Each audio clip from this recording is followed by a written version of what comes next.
Good evening, everybody, and welcome along to XBGL Season 1. We're at the final round before the Christmas break. This is round number 3, and we are here at Spa-Francorchamps in Belgium for the Belgian Grand Prix. The circuit has had many different layouts throughout its time, first being held in 1950, and it still remains as one of the longest tracks on the F1 calendar. My name is Jess, and I'll be your commentator for tonight's race. Now, Belgium always provides some great entertainment, some great racing. We've seen that in the past in previous PSGL seasons. PSGL was actually racing in Belgium last year as well, so give me an idea of what to expect from the drivers tonight. So before we go talk about the track itself, let's look at the results from last week. And if you were watching last week, it was an absolutely fantastic race. It went down to the wire for some of the positions on the grid, and we saw CRG Luck take its first win of the season, which meant Mercedes won twice in a row, with Brown winning last week. Thibaut had a really good finish last week to finish second, with Clone getting his first podium in third after a really troubled start in Australia. Felipe finished fourth, Otis finished fifth, keeping up his consistent form. Sparks finished sixth with Smasher in seventh. Perondi got another good result in eighth. Brown was only there in ninth, but at least there was two Mercedes in the top 10. And we have VSR Dominic in 10th position. Looking at the drivers' standings then, because of Luck's win last week, he takes the lead of the championship because he scores 2 consecutive podiums. His teammate Brown is in second place with the 2 Red Bulls in third and fourth with Smasher and Otis. Felipe is in 5th position, Thibaut in 6th, 7th is Clone, Lefted in 8th position, Sparks in 9th, Crescito in 10th, and we have Rhombus in 11th, Peroni 12th, Placky 13th, Hawk 14th, Dom in 15th, and I'll go through the rest that you can't see on the screen. We've got to go fast, Nico, Sam, Cleanser and Zizala yet to score, with Joker scoring as reserve in 5th with 11 in 11th place in each round.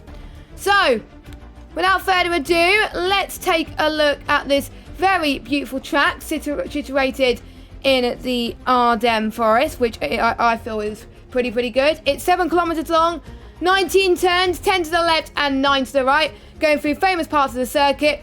We have 2 DRS zones, 1 at the start finish straight and 1 at El Rouge and Radion.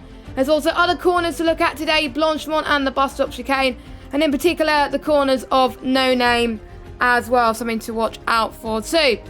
Now, the first race was in 1950, and the fastest lap was actually set by Valtteri Bottas at one point. And obviously, Charles Leclerc also took his first victory as well. So, are you ready then to kick off the action? I know I am, so let's get started. So, as I said, we've got 18 drivers today, and we are on board with our reserve driver for tonight, filling in for Dominic, who can't make it tonight. So AMS Dan is taking the place of him. So it's great to see what he can do. Haven't seen his pace in other leagues, so this is the first time I'll be commentating on him. So it makes sense if I actually go on the lap with him. No hot lap this week. Nobody different managed to get a lap in, so we're going to get a hot lap for you live on stream. So you passed El Rouge and Radion. You'll approach this at 200 miles per hour. If you've done that correctly, the flat-out kick won't give you any trouble. You basically need to treat Lecombe as a triple chicane with 3 fluid movements on the steering wheel. So you're going to go left, here, and then just pass into Brussels onto the right-hand side here. Now, this is a very understeery part of the circuit. A lot of drivers that I've spoken to earlier on in the week have found this corner particularly tricky, I've got to say. Now, you just go past No Name, and to the right-hand side, we can see quite a few invalidations as we head towards Piron. And now I think this is one of the corners where we saw George Russell and Giovinazzi bin it quite some time ago this year. Now just past Savile 1. Dan is actually taking a lot of curb into this, and unfortunately that's the curse continues of me commentating on a hot lap that has been invalidated. So unfortunately Dan has invalidated his hot lap. But we do have someone, I believe, just Crescito, about to go into the bus stop chicane. I've just passed bus stop chicane. Coming off the line now, and what lap time does he say? So 141.2 for the Williams driver. Now, the pole time that I'm expecting for tonight's race is somewhere in the 140s. the low 140s actually, and Felipe just comes across the line in pole position with a 140.8.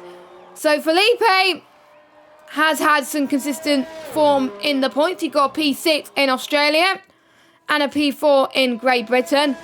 He was known as being one of the championship favourites in the pre-season. It was discussed him being one of the championship favourites. He's not up there at the moment, but this could be a trap where he could be the one who actually challenges the front runners as well. We've still got a few more people on their laps. Nico is actually on the lap as well in the Ferrari. I think Nico's the one where he needs to improve on his form. He said he himself can do a little bit better. He was really happy that his teammate did well. He finishes off his lap and he comes across the line in 4th. Last week's race winner is Lutt, who's qualified in P3 at the moment with a 141.0. Quite a few people are actually just setting some banker lap times right now, so they won't be fast. They won't be setting pure pace right now. They don't want to give their pace right away. Smasher right now just finished off his lap, but unfortunately he is another driver that has invalidated his lap time. So quite a lot of these drivers got quite a lot of work to do. It does depend on the tyre selection that they select in qualifying, because if you choose the balance or the harder option, you only get 3 choice of tyre. Well, you only got 3 soft to use and 1 medium or 1 hard. Whereas if you go for the softer, you have 4 lots of softs, but you only have 1 medium and 1 hard in the race. So these drivers have got to be, I think, a lot careful when they choose their selections.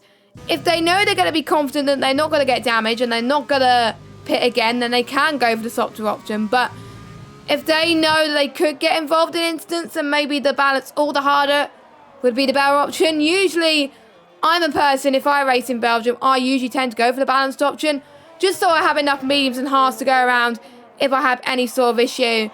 And if I do have to go on to a used soft, then it's only for 1 lap, and it's not a problem whatsoever.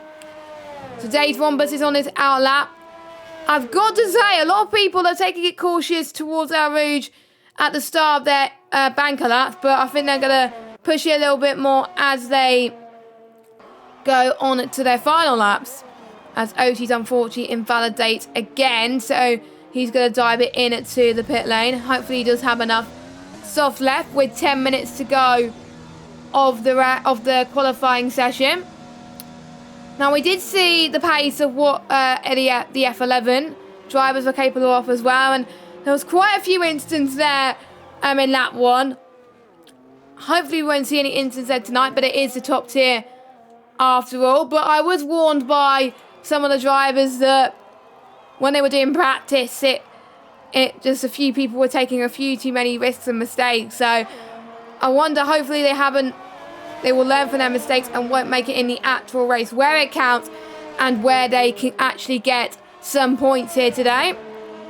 And don't forget, the Drivers' Champion, 2nd place in the Championship and 3rd place in the Championship actually get some prizes as provided by our sponsor, Brutal Democracy, and they're providing prizes for the 2nd season of PSGL, or 2nd season in a row. So I'd like to say thank you to them for sponsoring us. Really much appreciated. And for XBGL, 1st place wins £100, 2nd place wins £30, and 3rd place wins £20. So quite a lot of money for these drivers. As me as a driver, I just want to improve for fun, but quite a lot of people want to get into F1 esports. There's quite a few names I recognise that actually are in the F1 esports Challenger Series next week. I do believe Xbox is next Tuesday, so make sure you do support our Xbox drivers next week. We're wishing the best of luck. And there's also the PSGL drivers that are racing in the Challenger Series next Monday, so wish them the best of luck for that. We've got... I'll actually go through the Xbox drivers that are in the Challenger Series next week, just so we know who to look out for next week in the Challenger Series. I'll get it up for you. Actually, no, I've got the wrong article up. That would not help me at all. It's Danes Rombus is just past no naming into pool now, and he is out as invalidated. Matthew Reese is also another reserve driver, so he is going to be showing what he can do, and he's not bad at the moment. He's in 12th, but he's last of the runners to set a lap time. I'm actually just trying to get into the challengers page just so I can see who is in out of the Xbox drivers. There we go. So the Xbox drivers is next Tuesday. Yep, it is next Tuesday. Okay. So as far as that is concerned, we have got, I'm just seeing who we've got. Clenzo, who's not here tonight. He's racing in the Challenger Series next week. We have got LVA Brown, who's racing in the Challenger Series next week too. We have Lefted. We have Hawk. We have Lut. We have Otis. We have Tebow. We have McCabe Sam. So we have about 5 or 6 drivers in here that are doing the Challenger Series next week. So this is good practice for them to get used to the pressure. But obviously, there are 25% races.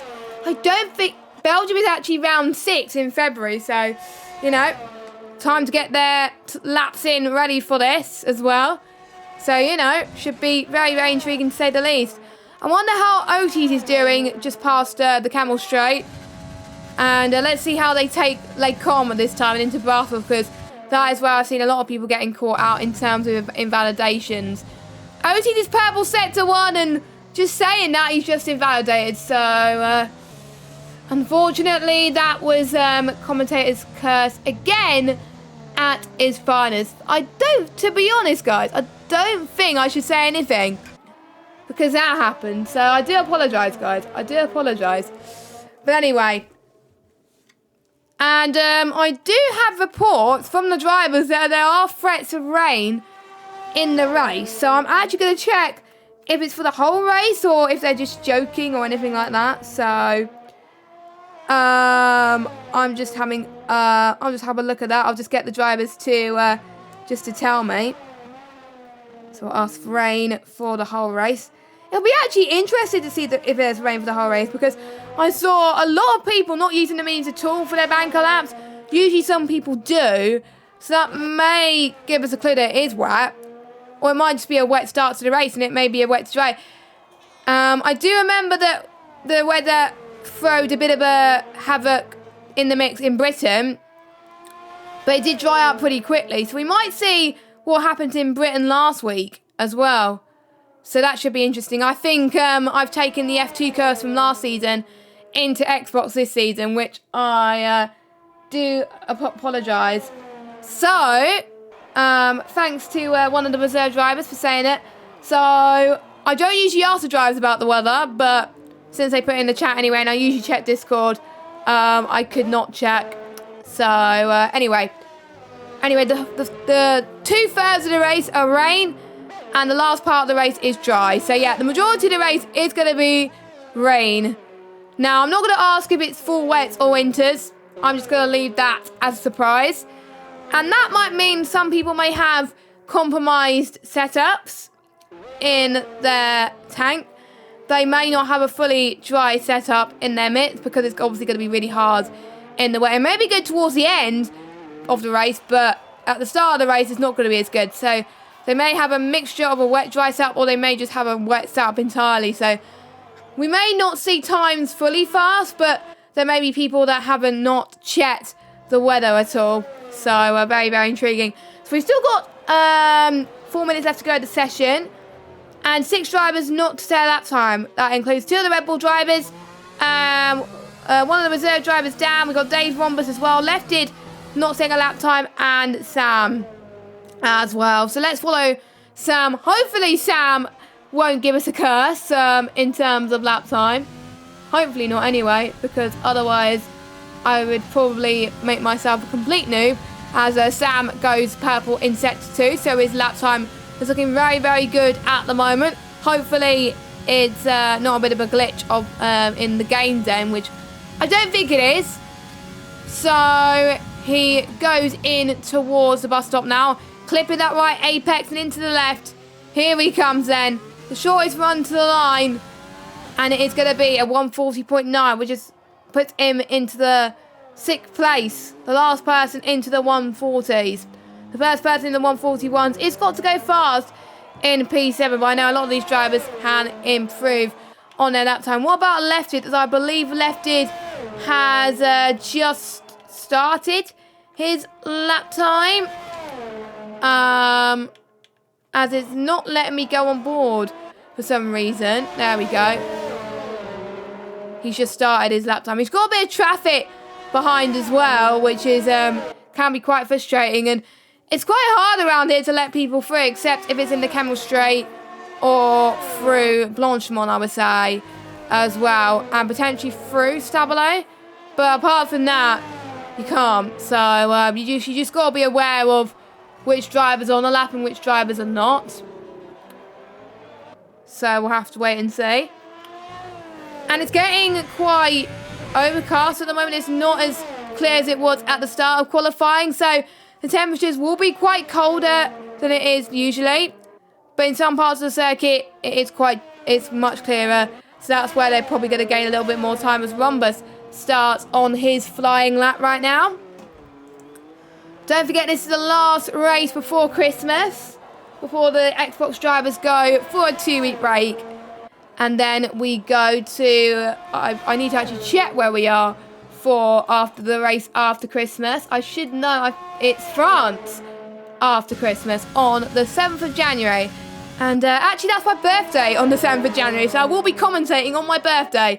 But we're more than likely going to be in lockdown during that time anyway, so I won't be doing anything else. So I'll still be there, even though it's my birthday, so do not worry. But anyway, Sam has retired from the session, so he was happy with his lap, or he might have binned it somewhere as well. Rhombus has invalidated. Now let's see who's about to cross the line. We've got Lefted actually, who's also invalidated too. But he saved quite a lot of ERS, so he's going to go out again. Now, you can go out more than once on these soft tyres because you're not going to use them in the race. When you pit on the softs towards the end of the race, you will get a fresh set of the soft tyres. So that's the benefit for the driver. So that's why Lefted can go for more than one run. If it was a dry race, then you can't afford really to do that. But tyre deg is not too bad anyway.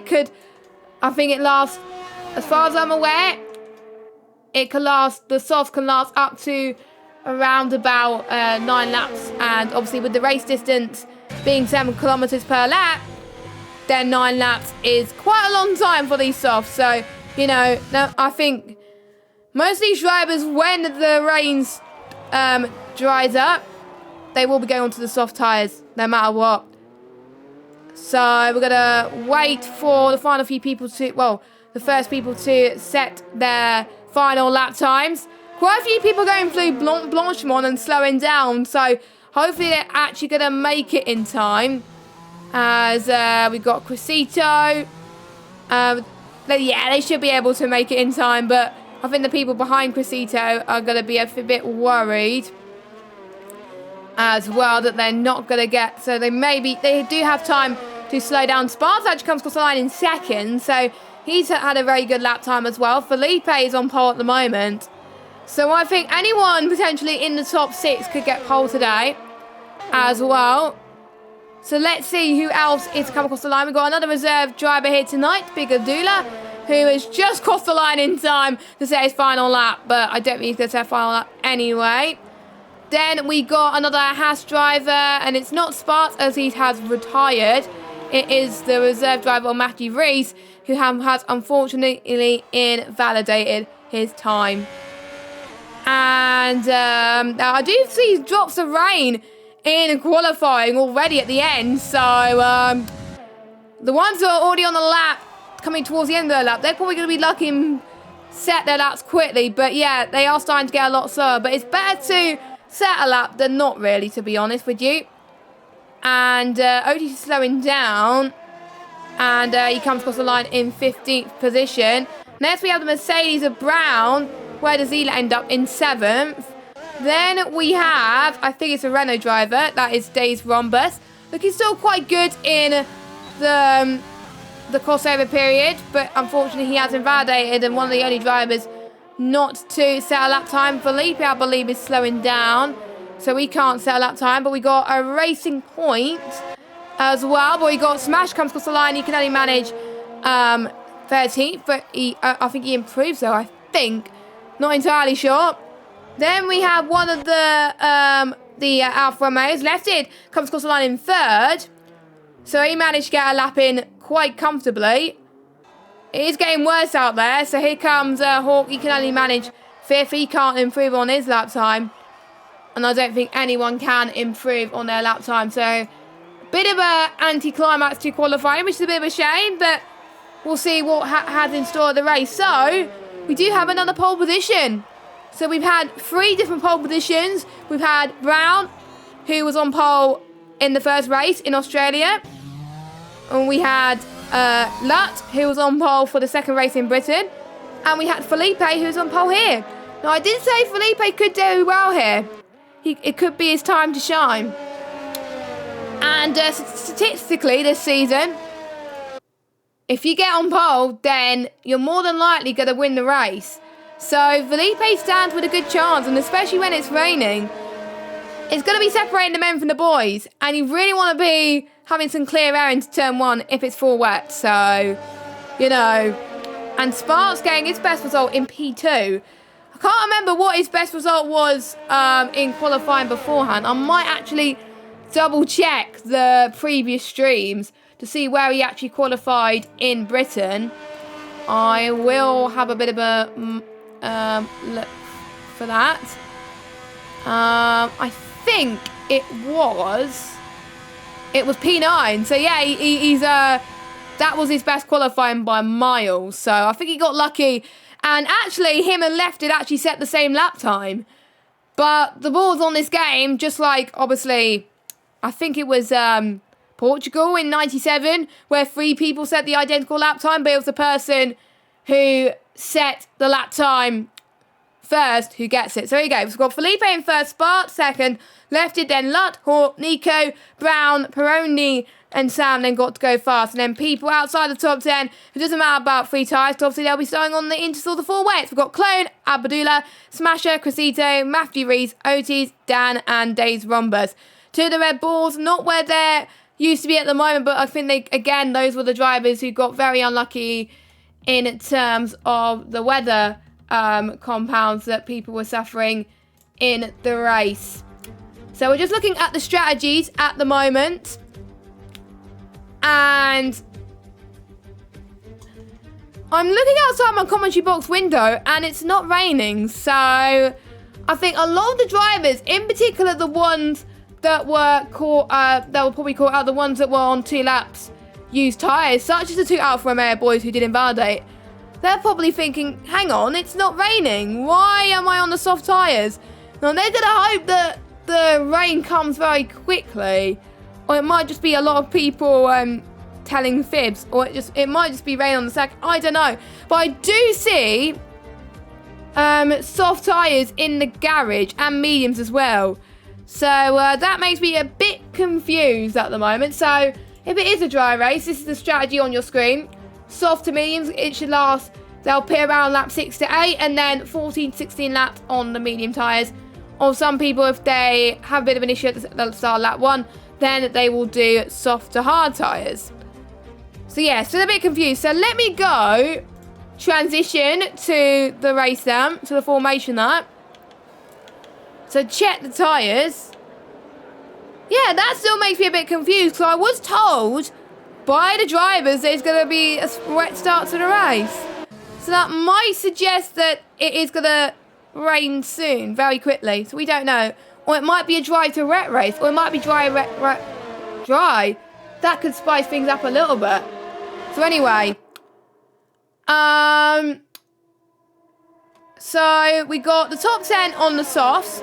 But the ones outside the top 10, they get free choice of tyres. So that's Clone on the medium. Well, let me just actually scoop to the bottom half. So we've got Clone on the mediums.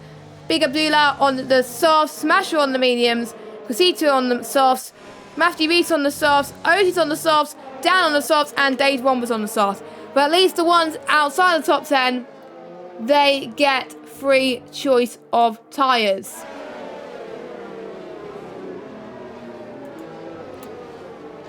But anyway, should be intriguing to say the least this race.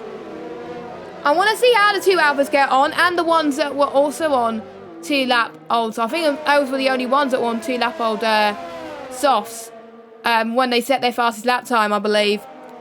Everybody else should be fine inside the top 10 because they had only one lap on that.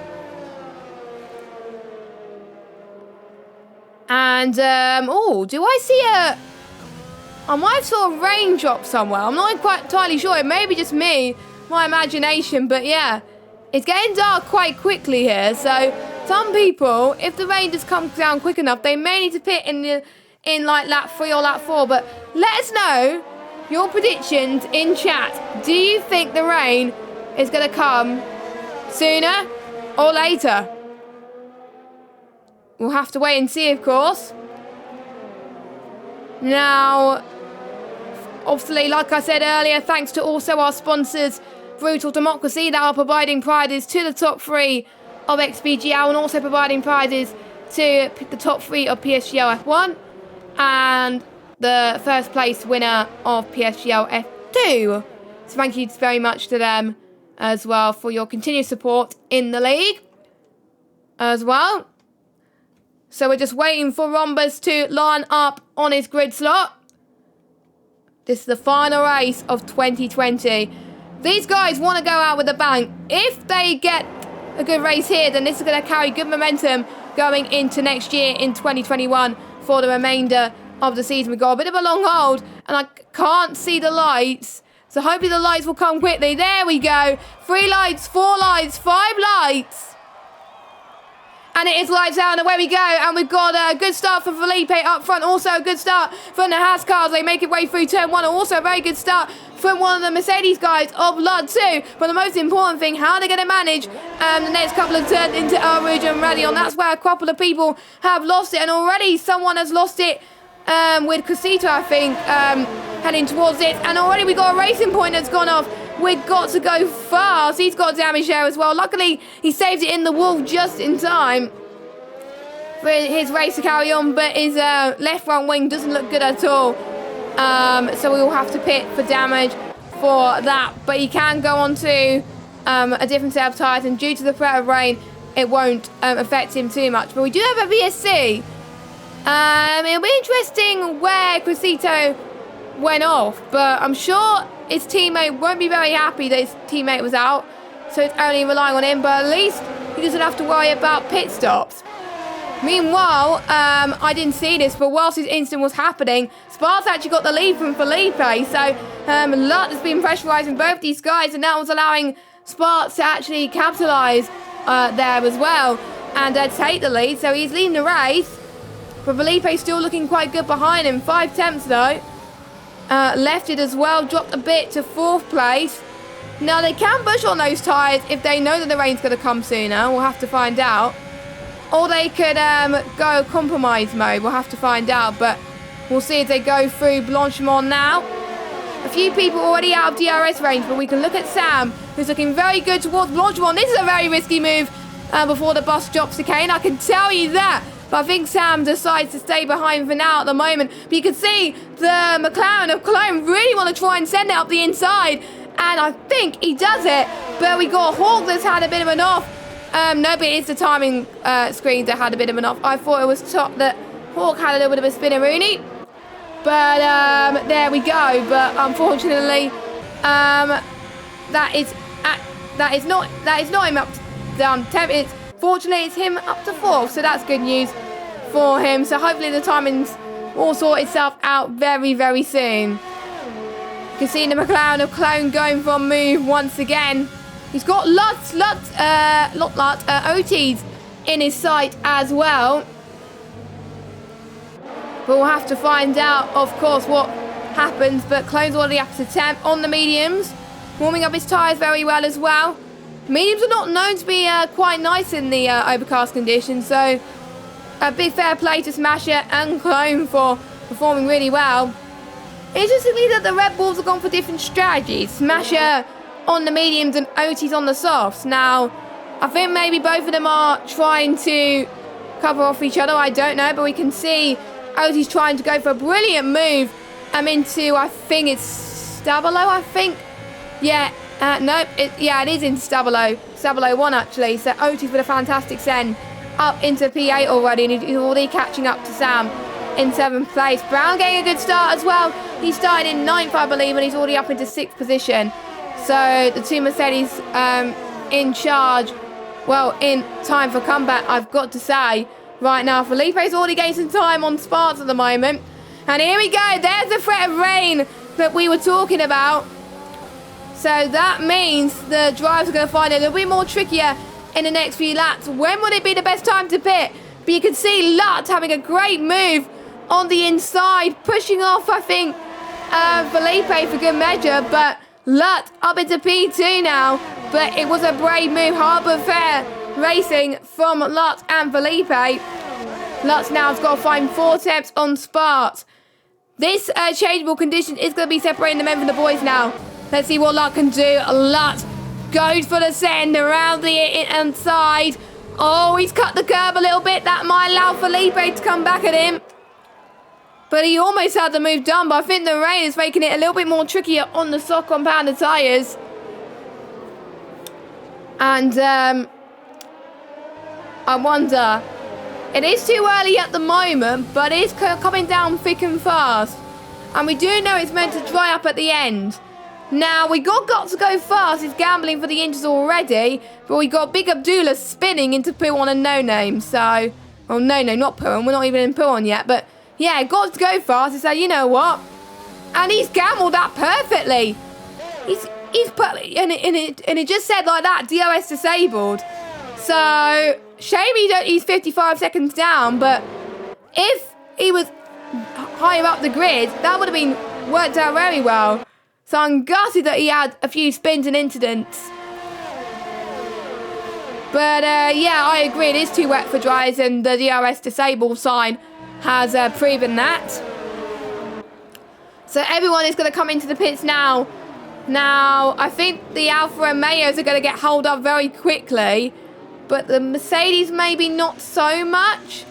So, and the Haas I don't think will get hold up too much as Dan is down in 15th.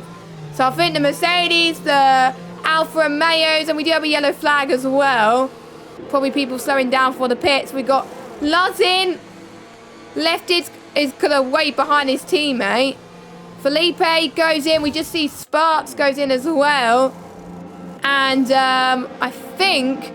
Obviously, because of Sparks leading in the pit lane, that's why Sparks is ahead. So we got Sparks, Felipe, Lut, lefted, and Hawk is dropping down now due to him being held up. The double stack, unfortunately, the double stacking does not work. And if your teammate is quite close on track, I think you're gonna get held up more if you stay out. So it is best to pit anyway.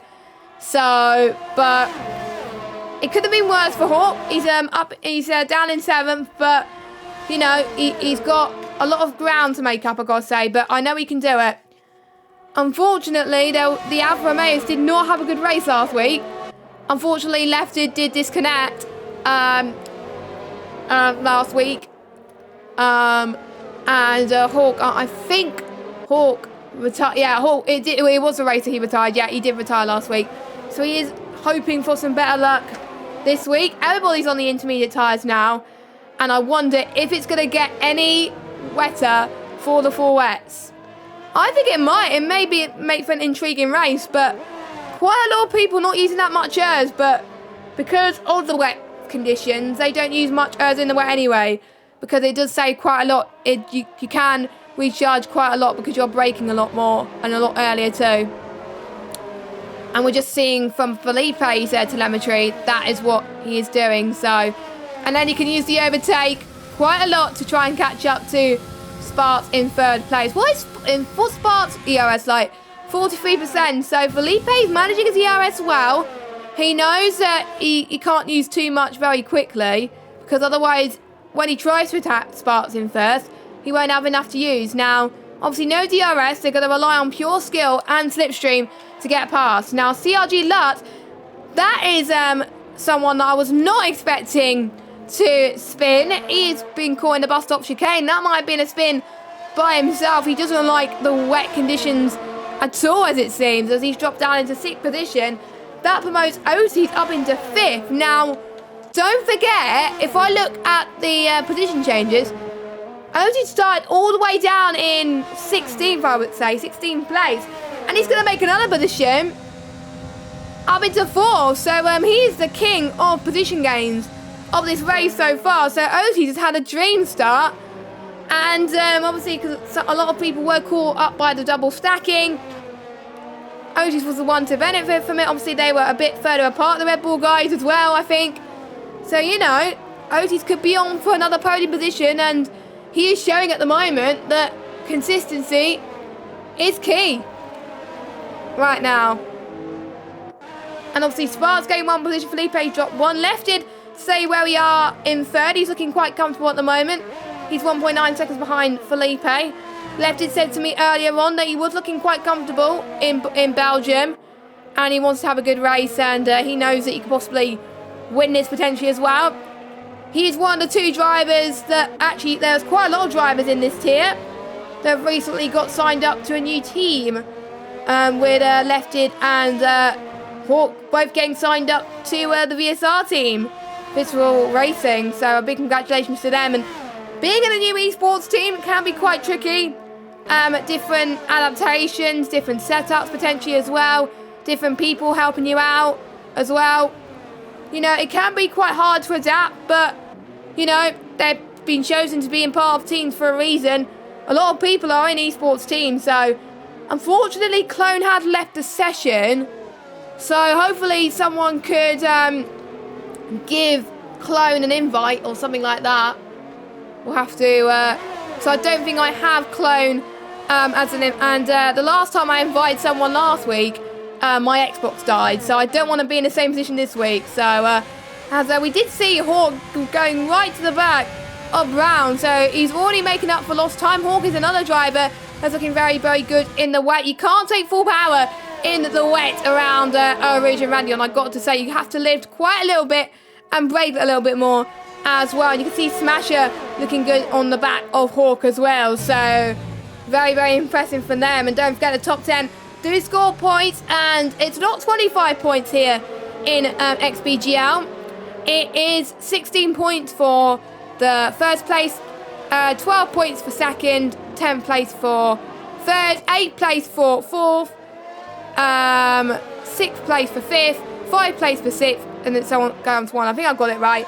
And Got to Go Fast has unfortunately retired from the session, and I believe he has retired from the pit lane. And unfortunately, that spin he had in Rouge earlier had bad roads, unfortunately, and it's a shame, really. I'm a bit gutted for him, but hopefully he could use the Christmas break to reflect on what has happened for him and concentrate on the race in France in 2 weeks' time. Actually, no, it's probably 3 weeks' time, not 2 weeks. So it is quite a long Christmas break for these drivers.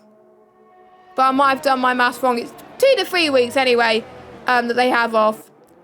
And Spark's doing very well up front, keeping Felipe behind. And I'm very surprised as well, no driver has had penalties. No driver at all. And usually Belgium is penalty central, especially towards the end. Like, they get no penalties at the start, but the main penalty they get towards the end. And I thought we would get more penalties due to the invalidations I saw during the qualifying session. So that was why I was a bit shocked that we got no penalties. But I'm guessing they are a bit more cautious in terms of the wet conditions. And apparently Got to Go Fast had an issue with Perondi. So that might be investigated after the race, and saying that people had no penalties, and the commentator's curse strikes again. And unfortunately, Nico gets a time penalty, and then that's 3 seconds. So, you know, it is starting to get a lot worse in Belgium. And as some people said in the chat, wet in Belgium can be treacherous. And, you know, I think a lot of PSGL races in the past have suffered from wet-affected qualifying and all races.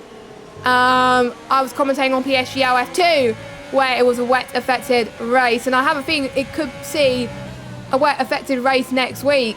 But This is very, very intriguing to say the least. We're not seeing that much overtaking at the moment, but that's to be expected in the wet conditions. That's why I don't like commentating on wet races, because there's less overtakes. But there's a few people that like to take a lot of risks. And yes, I do agree with Ix that one of our commentators at PSGL, who does a fantastic job commentating the PSGL F5 league every Monday at 8 PM. He says that Belgium is one of his favourite tracks to commentate. And I've got to say, I agree. Belgium, Bahrain and Austria, I think, are my top 3. But anyway, Nico's going to try and make up for lost time as he tries to get past Days Rhombus about around the bus stop chicane. Around the inside he goes, and he's up into 11th place. A good drive from him. But he's also got Days Rhombus and Peroni in his mirrors as well. Quite a lot of pit windows are popping up for these drivers, so that they are expecting that the Inters are not going to last very long. And I think a few people are agreeing with me in the chat that rain in Belgium is not the best. So you know, at least we share the same opinion.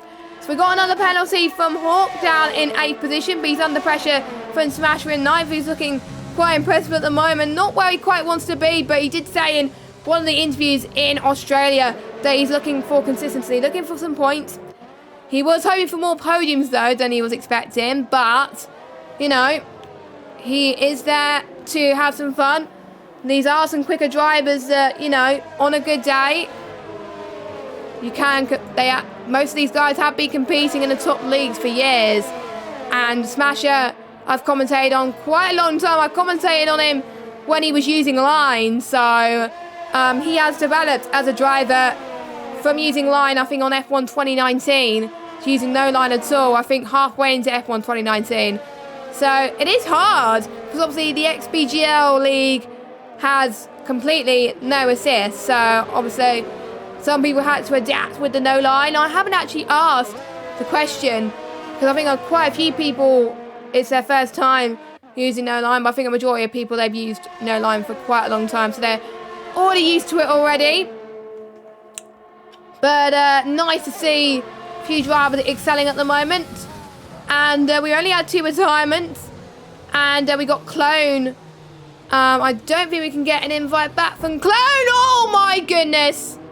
We've had Lutgo with another spin, and Brown, I think, got caught by that. He had nowhere to go. So Mercedes drivers are not having a good race, and that's Lut's first retirement of the season. So that is a shame from him. He was very, very unlucky there. And yeah, I was not expecting him to retire or have a bad race. But again, that is just, I'm guessing he just doesn't like the wet conditions. But I'm assuming Brown is going to have to pit. And that Smasher up a position then. As actually Smasher up 2 positions as Lut has retired. Obviously, Brown is down in position now because Brown, he's got, I think, a lot of downforce lost in this track at the moment. And he's got Hawk right behind him as well. So Hawk needs to get past him, because it's hard to get past someone with damage. And if you get held up a lot by someone with damage, then you're going to have the likes of Nico and Matthew Reese catching up to you as well. Yes, Brown was very lucky not to get damaged there.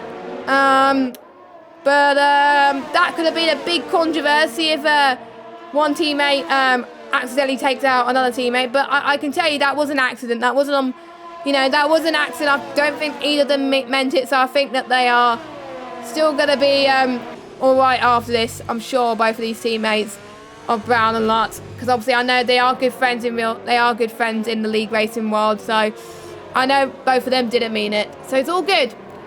And yeah, the end plate is completely gone, I think, for Brown.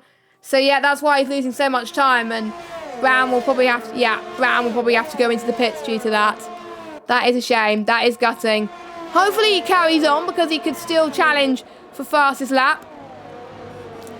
And as far as I'm aware, looking at my tyre data, as Brown's data, so I'm guessing the damage is not as bad as it seems. And the Inters last 14 laps, so they don't last the whole race. So I think Brown is waiting until he next pits, because he knows the Inters are not going to last until the end of the race. So that is a big risk to have, because he's probably going to build up a train of Hawk, Nico and Peroni up behind as well. Now, Sparks was built up a gap to 1.1 seconds up in front, but now he's now 9/10. So Felipe is catching.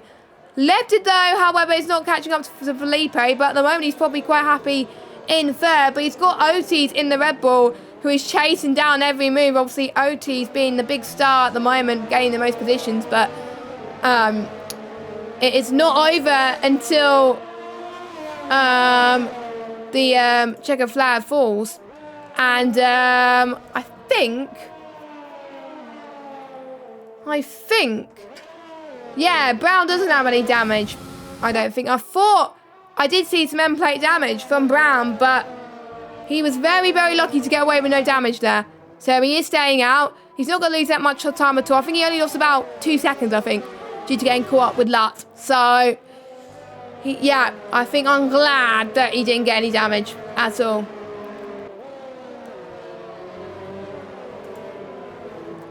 But anyway, Brown's got a lot of work to do. That's why he's pulling away. He's got a little more grip on his tyres, but he will probably have to pit earlier compared to his rivals. So there was quite a lot of wet races as far as I remember. Like one of them, which caused quite a lot of chaos, as far as some of you may know, was Spa 1998. And, you know, that is definitely a race I remember. I remember my mum and dad showing it on a VHS tape. And they had to red flag the race. It was obviously, there was another bit of the race where Schumacher and David Coulthard collided as well. And but luckily I think at one point Coulthard and Schumacher had a one and a half hour private meeting and emerged shaking hands, vowing to join up to combat for clearer guidelines when lapping and overtaking. And Schumacher later said it's clear that Coulthard did nothing wrong in Spa. So as soon as both of the drivers got out, they were like well, basically angry at each other. But then about, I think, 1 week after the race, they respected each other and realised what happened and stuff like that. So at least they were able to come to their senses in a way. And we saw Damon Hill actually win the race in the Jordan with Ralph Schumacher in second. So it was the Jordan 1-2. My sudden thoughts was the fact that I think maybe the team was told that Schumacher was not meant to be winning with Jordan, maybe, so that's why Damon Hill did win. Or maybe they just wanted to keep Damon and Schumacher P1 and 2 and they didn't want to fight each other. I don't know, but there hasn't been that much team orders this season in F1 2020, in the Bill Live season anyway. There was quite a lot in F1 2019, remember, with Sebastian Vettel and Charles Leclerc in Russia, which did cause a bit of a chaos. And most of the race, all we just heard was the Ferrari team radio going back and forth, to be honest. And yeah, we do miss the Murray Walker commentaries, I've got to say, because I remember him commentating that exact crash where Schumacher and Coulthard collided into each other. It's like, Schumacher and David Coulthard is out! And yeah, you know, and I remember Murray Walker being so shocked about what happened. He just couldn't believe what happened. But anyway, we got a battle in our hands. Finally we got a battle.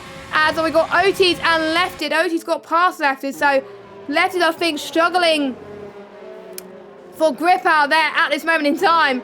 As Otis is now up into a podium position. No penalties for our top 7 at the moment. And speaking of that, that was really bad timing. And Sam has also got a time penalty.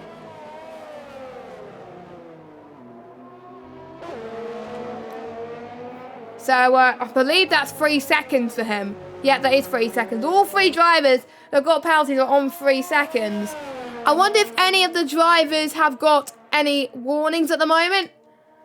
There could be a few drivers that are on their last warning. So something to be wary of as we head towards, we're pretty much half-way distance now. And it is getting the track. You can see it's raining really hard at the moment. You can see quite a bit of standing water. So I wonder if it's the conditions for full wet, or it might just be on the cusp of it. We don't know. And according to a few of the drivers, it's meant to dry up towards the end. And by the way the rain is going, I don't think it's going to dry up. So maybe a few drivers are just waiting for the full wets, or will they be staying on the inters hoping it dries up? So these drivers have got to get the strategy right, because I know I've got it. I was doing a 100% of race around here. It was inters for quite a bit, and then it went to full wets, where I was going to go to full wets. And I decided that there was no point me going on to the full wets, because I was going to lose. I would lose so much more time pitting than not pitting. So, but then I realised that quite a few of the people on the wet tyres did overtake, and they ended up getting that.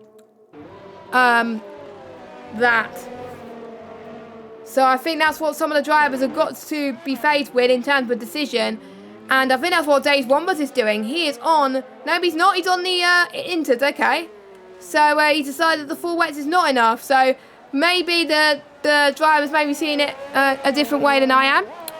And Lut has just commented in the Discord chat saying that the conditions are undrivable at the moment. So he's had 2 spins. So I'm just going to watch the... I'm just going to have it on mute just for a second. My Discord, and see what... I'm just going to look at the replay of what Lut was experiencing. So there was a car on the inside, well, 2 cars on the inside actually, and they both had a spin. Luckily a few drivers avoided that because it was very, very close. I think, did someone just actually tap it? I'm not entirely sure, but you know, it looked interesting. Now Dan has actually got past Dave Wombus in the pits. But he's got now 1.2 seconds down on Perondi at the moment. So it might have been a Perondi got past him. So, yeah, that's a very clueless instant, I think, from Lut. I don't know. I think it must have been a tap that caused a spin, or he might have just lost the back end. I don't know. But, again, I think that may be something for the stewards to look at, maybe, at the end of the race. But the stewards could be quite busy tonight with the other leagues that are happening as well. And let me just go through your running order at this moment in time. We've got Sparks that still leads. Felipe in second position. Otis in third. Lefted in fourth at the moment. I don't know how these drivers are driving in these conditions, because this is chucking it down. But it is not monsoon conditions. Like, I've driven in monsoon conditions, believe it or not, on this game. Around, I think there was one time around Austria and one time around a safety car. What caused that safety car? I don't know. I don't have a clue.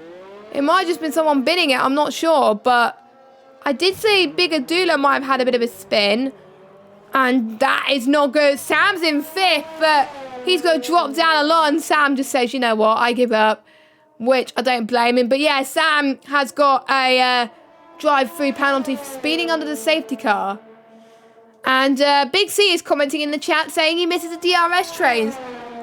To be honest, I can't imagine now a race without DRS.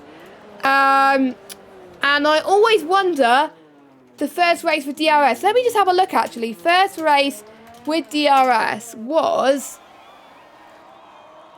2011. So 2011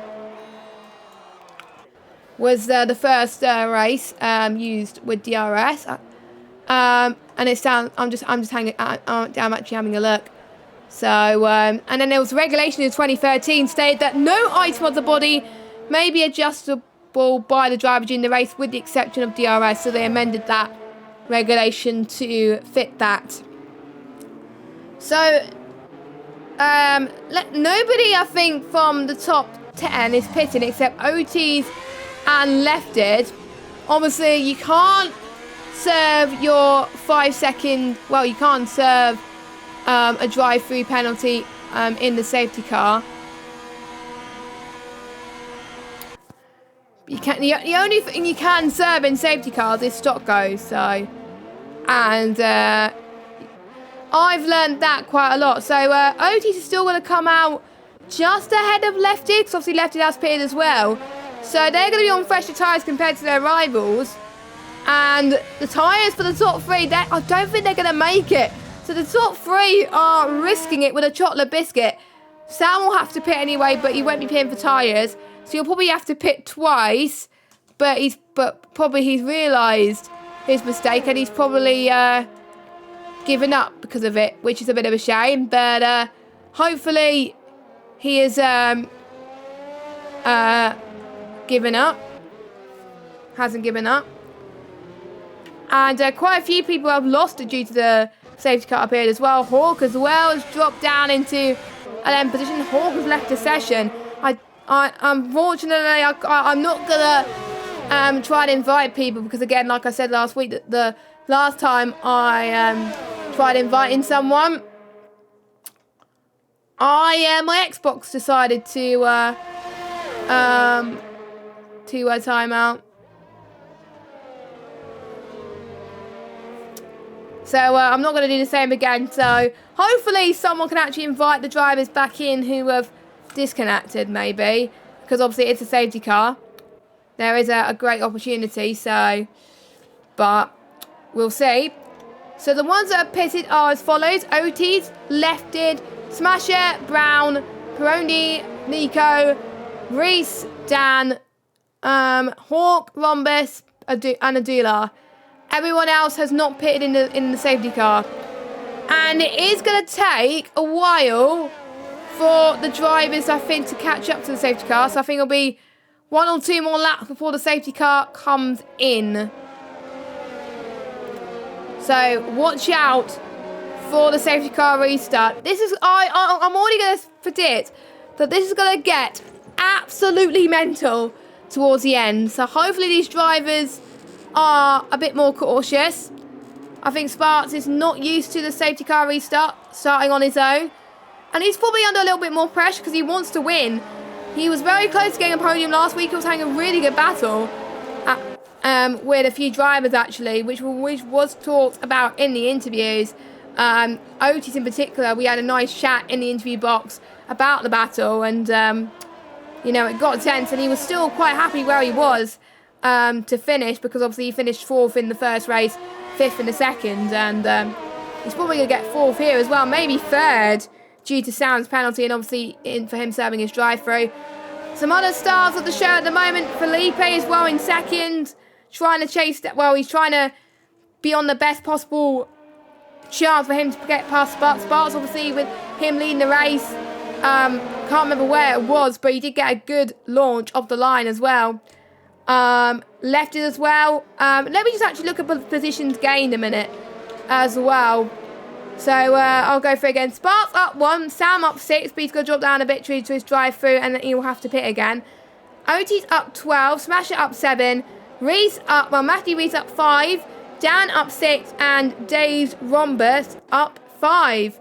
And the ones that lost positions, obviously, and Otis has dropped down into 4th. It might be due to Sam's ghost, so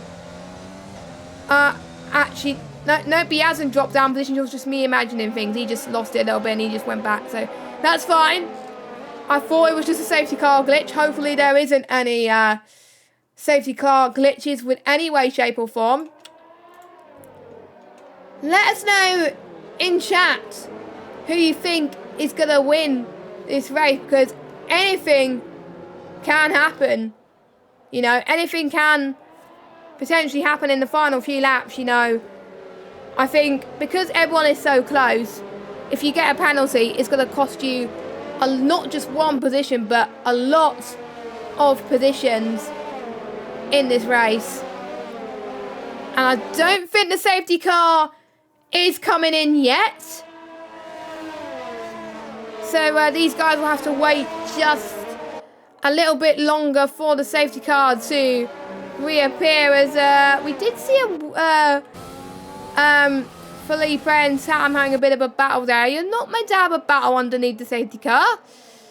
But again, I think Otis is getting caught up by that ghost, because obviously you're not allowed to overtake the ghost. So I think in the safety car, I think what Sam should have done when he got that drive-through was, if he didn't want to carry on, maybe he should have retired potentially from the race.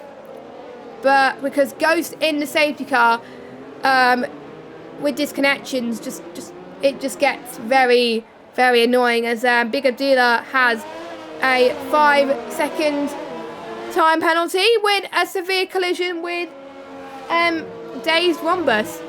I think that penalty could potentially get removed from the stewards, but we'll find out obviously next week.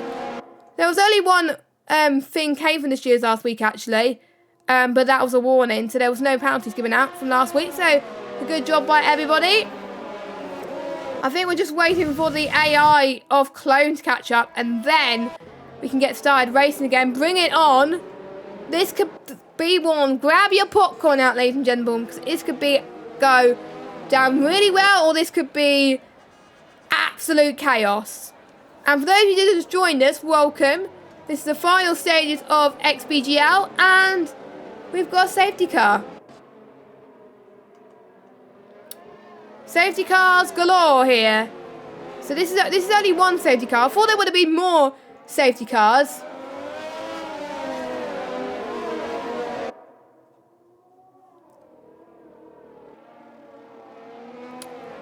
So we are in for an intense final few laps. And I don't know who's going to win. And that is why I don't usually get predictions up for the race wins. Mainly because I bottle those predictions. And I'm a complete idiot doing those predictions. You know what I mean? It's just, what's the point in predicting when it just sucks.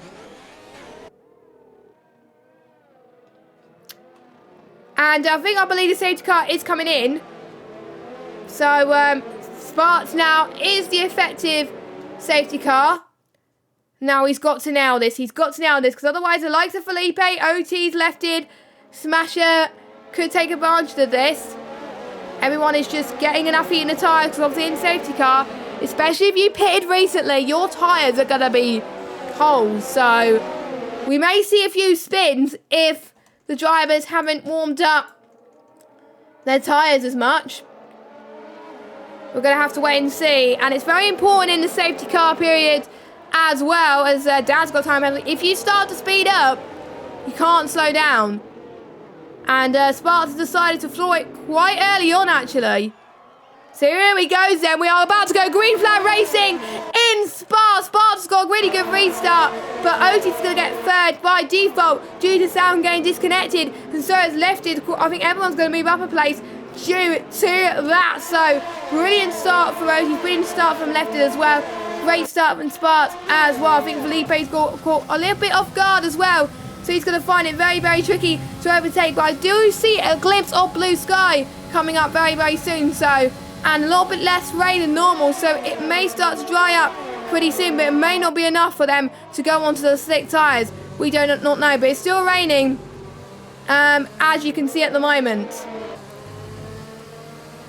And yeah, the sun is peeping out at the moment. So I'm interested to see what happens. Meanwhile, Perondi having caught a guard with Brown. Brown, I think, is making up for lost time. Brown is trying to score as many points as he can for Mercedes, because obviously both Red Bulls are having a really good race, and with only one Mercedes scoring points, and with both Red Bulls scoring points, I think Red Bull would take the lead of the Constructors' Championship. That is one image that I forgot to show on the stream, which I do apologise. And I only just realised that now, sadly, as here comes Brown going past Sam. And yeah, I think Sam has effectively given up there, as in McCabe Sam. There's a lot of Sams in this lobby, okay? And let me just have a look at the Constructors, actually. Constructors. So yeah, Mercedes were only leading by 15 points. So obviously third place gets 10 and fifth place gets 6 points. So they get 16 points. Brown only gets 5. So I think Mercedes will just lead. I'm not entirely sure. I don't do maths. I only got a C in maths GCSE. So I'm not the best of adding up. So don't ask me. But anyway, we're seeing an intense battle up the front between Otis and Felipe. Felipe doing well to hold on to second. He was in the battle for the win, but I think the one thing he's got to worry about is the battle for second as well. So I think Felipe is under huge pressure compared to everybody else, but Felipe is being told by his chef almost certainly that it is hammer time. I wonder if his teammate, Crescito, is helping him, because obviously Crescito did have an unfortunate accident before we got to turn 1. So that's why he's probably helping his team out there as well. And it's very important to have a teammate that you get on well with in this league, because that is what scores you constructors points as well. And Brown just got a penalty as well. That will probably push Peroni up positions as well. And I did tell you that people could get some time penalties heading towards the end of this race. And boy, was I right on that one. And I wonder if Lefted and Smash are going to gain quite a bit as well. But let's watch Otis. He's looking really impressive in these intermediate conditions. I've got to say, Otis is definitely my contender for driver of the day at the moment, because he had a really poor qualifying, got caught up at the wet conditions towards the end, but it didn't hinder him that much, because obviously he had 3 choice of tyres, and he was able to pick a decent time on to the intermediates. Oh, that was late on the brakes from Otis there. Can he make it work? No. Felipe, I think, just about holds on into second, but look, Lefty is coming at him at this moment in time, not leaving too much space at all. Oh my goodness, it's going to be 3 wide heading into La Source. One of them has got to back out, but I think they are all going for it at this moment in time. But I think Otis has been caught a little bit off guard at the moment. They're going to go side by side heading into Eau Rouge as well. I think Felipe just about holds on to it, only just though. That almost gave me a heart attack, lads. Oh my goodness. Thank goodness there was no damage there, I don't think. But anyway, Otis is going to come back towards the Camel straight here, heading into Lacombe. He's going to get the left-hand side, but again, Felipe is doing absolutely fantastic defending. But Otis is going to go on the comeback, heading into Brussels, and what a send for Otis there. Otis up in the 7th, and due to those 3 battling, that was allowing Sparks to get a 1.8 second gap for the lead. So I think Sparks must be absolutely loving this at the moment. So let's see if Otis can find the gap he needs to take the win. You never know, never say never for Otis.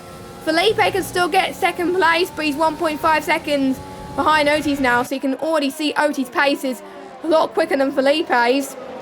Felipe must be struggling on those tyres, and I think obviously don't forget, looking at those tyres at the moment, don't forget Sparks has not pitted. Neither has Felipe. Everyone else has pitted. So there is a danger that the tyres could fall off the cliff. But don't forget there was a safety car, so the tyres could potentially get to the end, but they are starting to lose optimum tyre pace. So, you know, the ones on the fresher tyres could be the one with the most benefit. That's why Lefted is gaining on Felipe in the bus stop chicane. Nicely timed on the brakes there around the inside. Here he goes.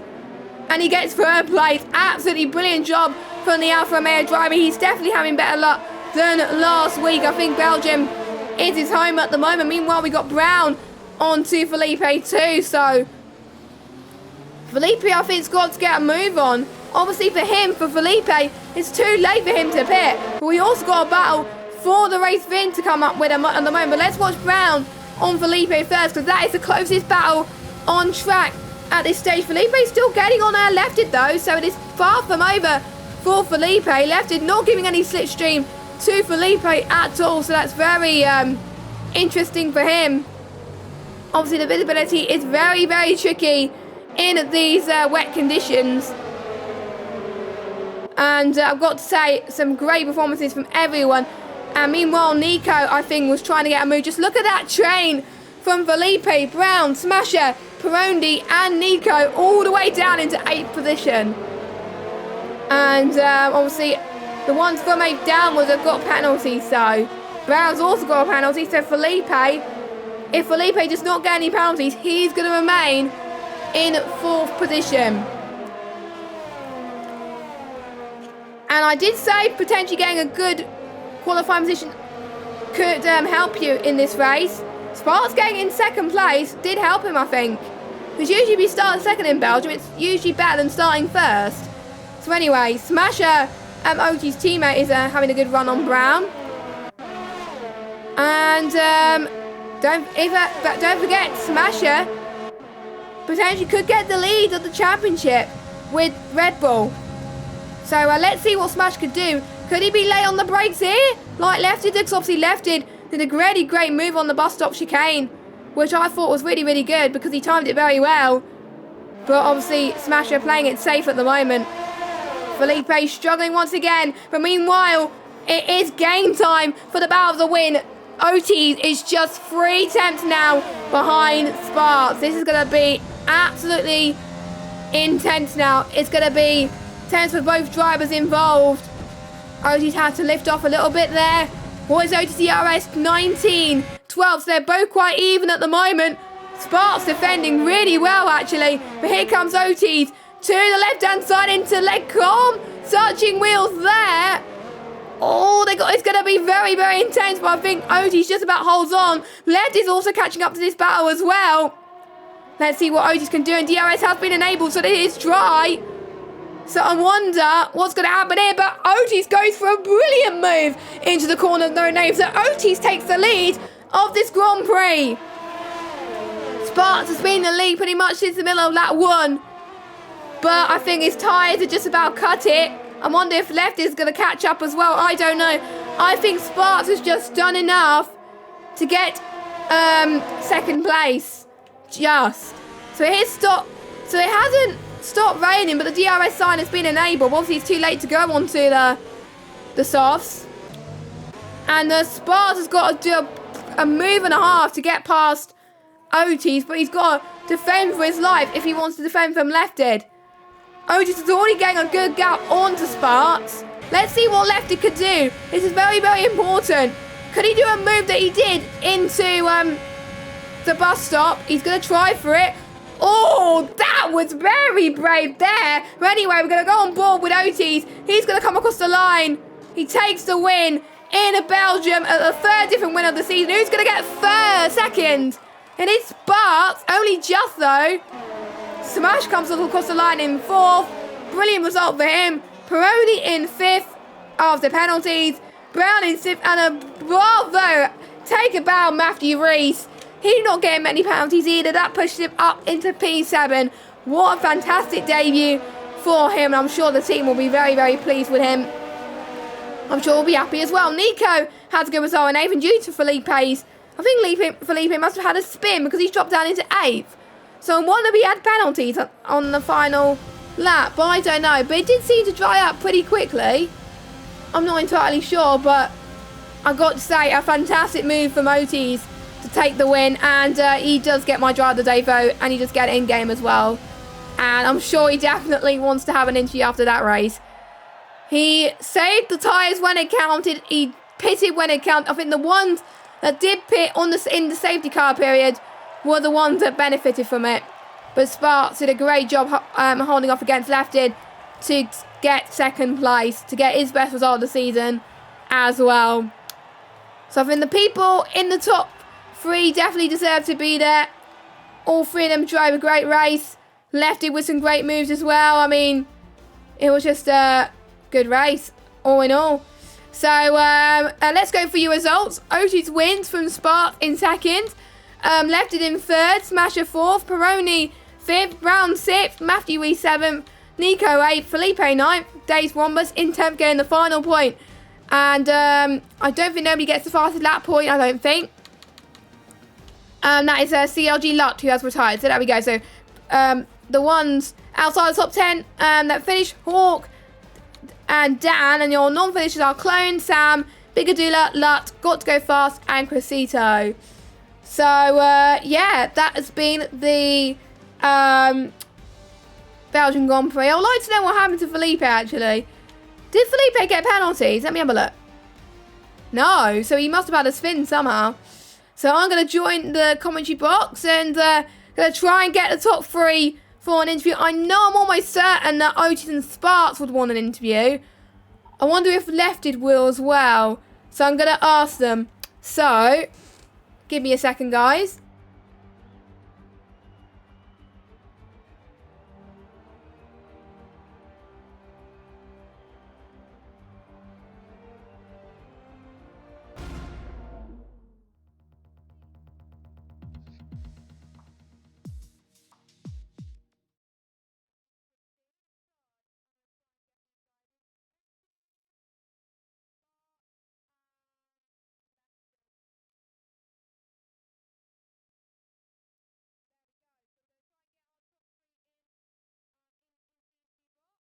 we're going to try and get the top 3 into the interview box. Sorry, I had my mic on mute there. I thought I had not had it on mute, so I was talking to myself for like 30 seconds. But yeah, we'll try and get them in anyway because I would like to get their thoughts in.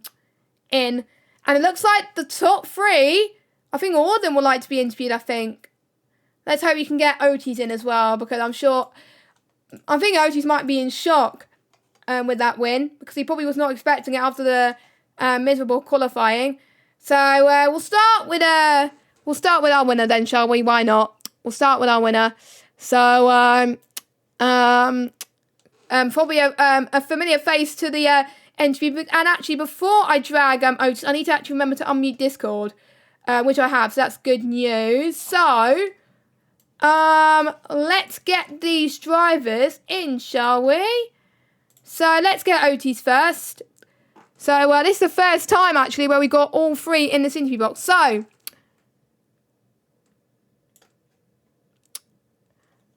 Otis. A big congratulations there on your win. You probably wasn't expecting that after a terrible qualifying. No, definitely not. And tell us what was going through your mind, especially in the last stint there, because you saw that. Did you know that the leader Sparks was on older tyres than you, or did you just went for your gut feeling and went for the move anyway? Well, I knew Sparks was on the old tyres. So I knew I didn't have to rush to move. I knew he was on a little bit low ERS as well, with his light flashing.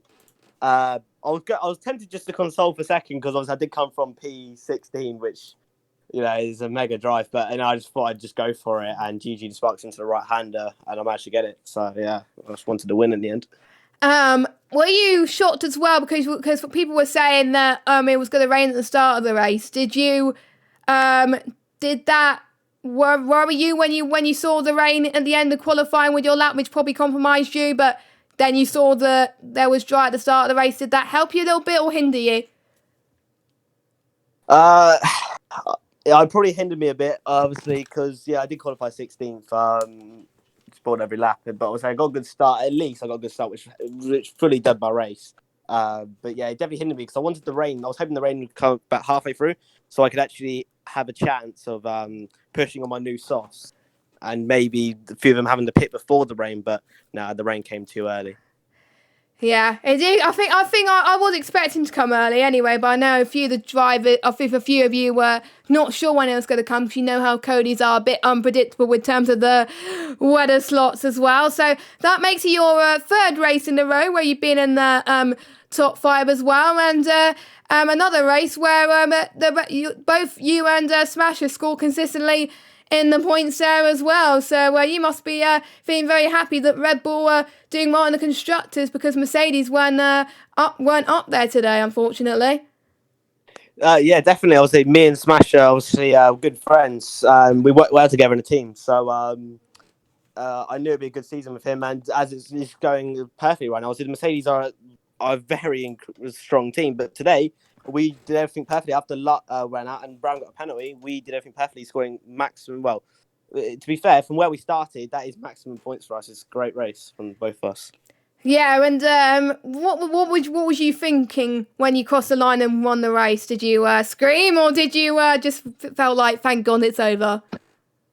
A bit of both. Obviously, on the last lap, my heart was beating after I got past Sparks because it was obviously I haven't been in a race lead for a while, and then the track dried up and it was so slippery. I thought if I'd been it now, I'll get one more warning. Yeah. I'd get a penalty. But yeah, when I got the line, it was a lot of relief and just a quick little shout, shall we say?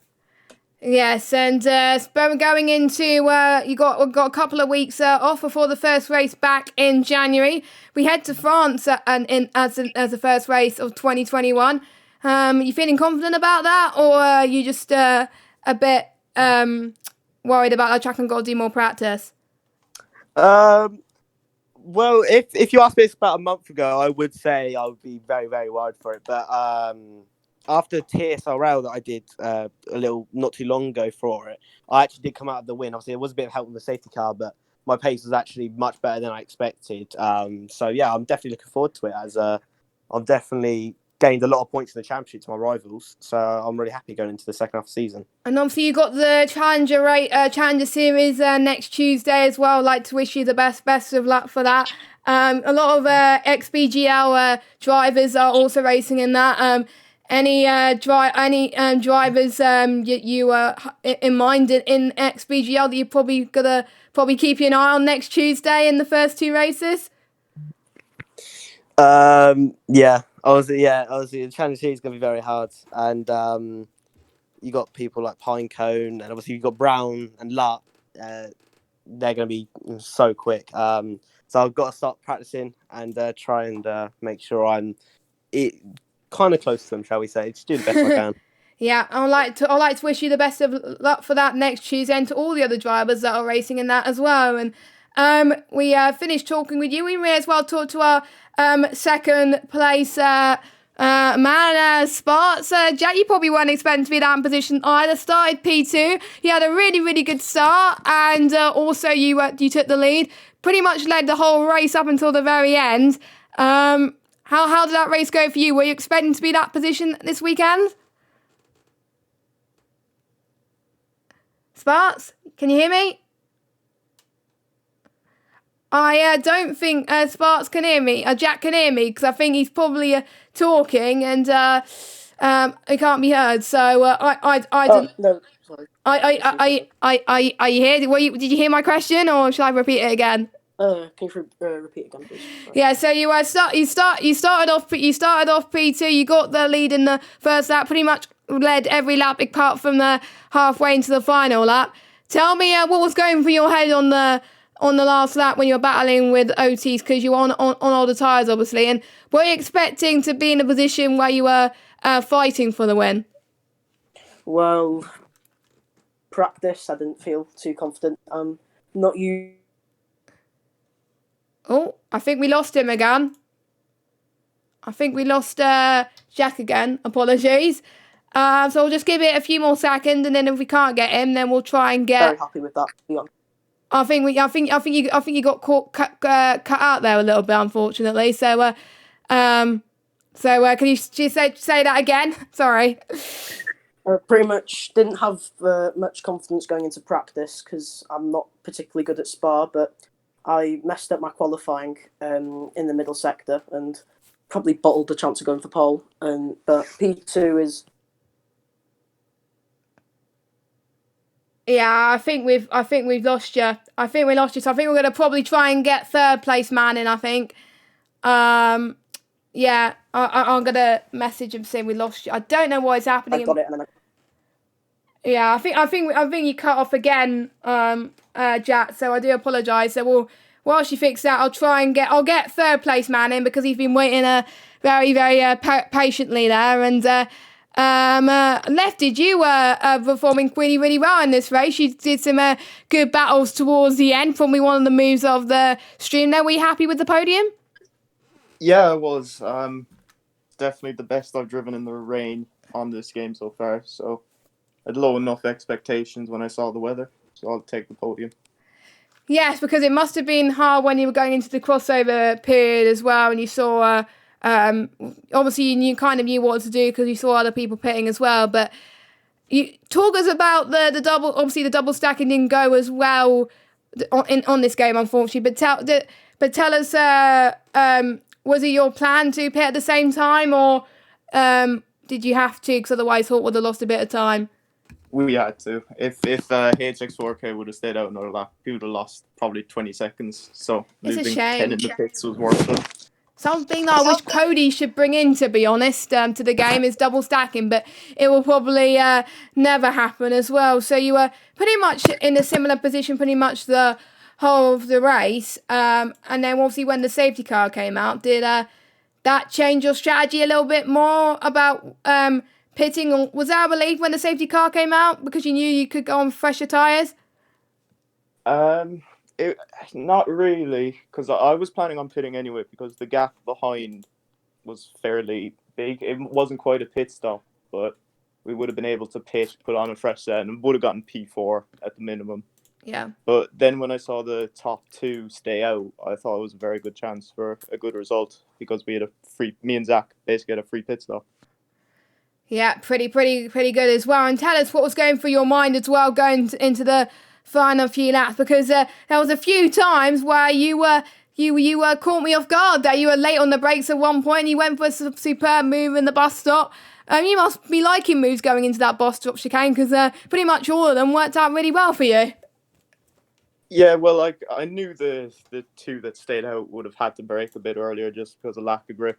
So Yeah. It's such a large braking zone in the wet. You can make some good dive bombs there. Yeah, and that was absolutely brilliant. I think a few people were commenting on how good that move was. So great job there as well. And now going into France in a couple of weeks' time, do you say you're feeling confident about France, or are you a bit worried about it? I wouldn't say I'm worried, but I despise the track. I don't think anyone likes the track, to be honest, apart from a few people, so I'm not surprised. And obviously you are also in the Challenger Series as well, I believe. So obviously you won't be practicing XBGL for a while because you've got the Challenger Series to focus on.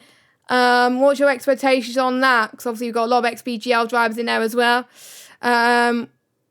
Do you think you're going to qualify for the Pro Exhibition, or do you think you have to work a lot harder? Most likely I won't qualify, but there's always a chance. So we'll just see how the races go.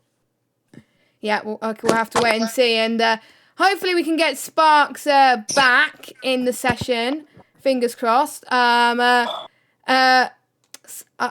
you won't cut off. I'm actually going to close Chrome because it might. I wonder if it's my end or his end. But anyway, we'll start him again. So it seems like you were very, very happy with your start of the race.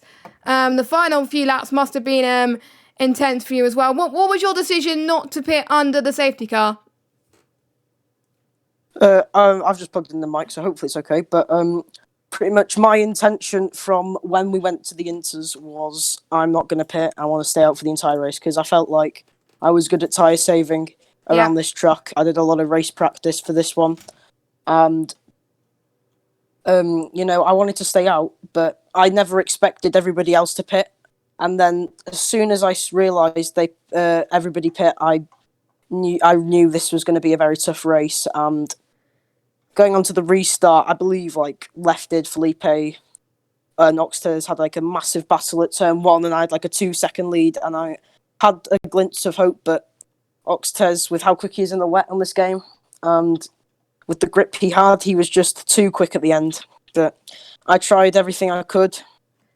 Yeah. Without killing him, obviously. But honestly, you were giving it absolutely giving it everything out there as well. You had the winning your sights there as well, and you had a good start as well.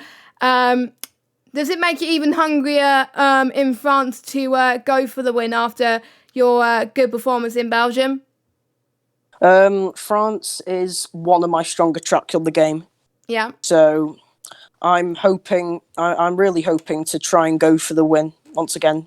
I'm really happy with this result because this is really boosted my confidence, as I have not had the luck in other leagues on this game yet. So it's a massive boost of confidence going into the rest of the season, and hopefully I can fight for more wins and podiums. Yeah, you were keeping it very clean out there as well, which is great to see. Massive improvement, obviously, because you started off with assists and then you gradually moved on to no assists as well. Was it hard, the transition to no assists and being in the top tiers, or you adjusted it as the games went on? I mean, I started going into the no assist tiers in 2018, but it's been a massive grind to being one of the worst drivers to kind of developing myself to try and be in the podiums and fighting for wins, and it's been very fun. Yeah, it seems like you're having a lot of fun as well. And obviously we talked about your expectations for France, and I haven't spoken to you in the interview box at all, so I may as well ask you that question now. Who would you say now, after the first 3 races, is your biggest rival in terms of your place in the championship? I mean, I've got many rivals because this grid is so close. I mean, there's obviously Brown, Smasher, Lefted, and there's a lot more on their days as well, like HX4K and Oxtez. They can be really rapid. So, there's at least probably 8 drivers which could fault find.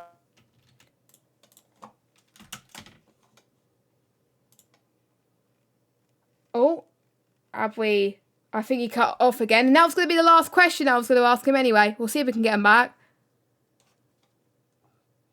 Hello. Yeah, I think he just lost it for the final 5 seconds or so. But in a few words, who would you sum up as your championship rivals then? Just say a few, maybe a few names that come into your mind. Probably both the Mercs, both the Red Bulls, and the Alfa Romeos, really. There we go. There we go. And that was going to be the final question anyway. So luckily, you were there for pretty much all of that up until the end there. So, yeah, that is it then for XBGL. And I think the last race of 2020 for these drivers. And I've just got to say thank you guys so much for watching the first 3 races. It's been a lot of fun to cover, I must say. And hopefully these guys use this 2 weeks to refresh their minds. Obviously, a few drivers have got the Challenger Series next week, so best of luck for those. But for some of these guys, they could have a relax, make sure that they spend time with their family and get ready for 2021 for the final lot of races for season 1 of XBGL. There's still more action around Belgium. Obviously, we had the F10 and F11 leagues for PSGL, so make sure you check those out straight after this race. I'm sure that would have been some good races as well. There's also F9, F8 and F7 on Sunday. And then on Monday we have F2, F3, F4, F5 and F6 on Monday. Don't forget F1 are not racing next Monday due to the Challenger Series. So thank you guys so much for watching. For XBGL perspective, we will see you next year in 2021 on the 7th of January. Let me just get the calendar up quickly. Let me have a look. There we go. See you next on the 7th of January 2021 for the French Grand Prix. Have a good evening. We'll let you enjoy the rest of your evening. And goodbye.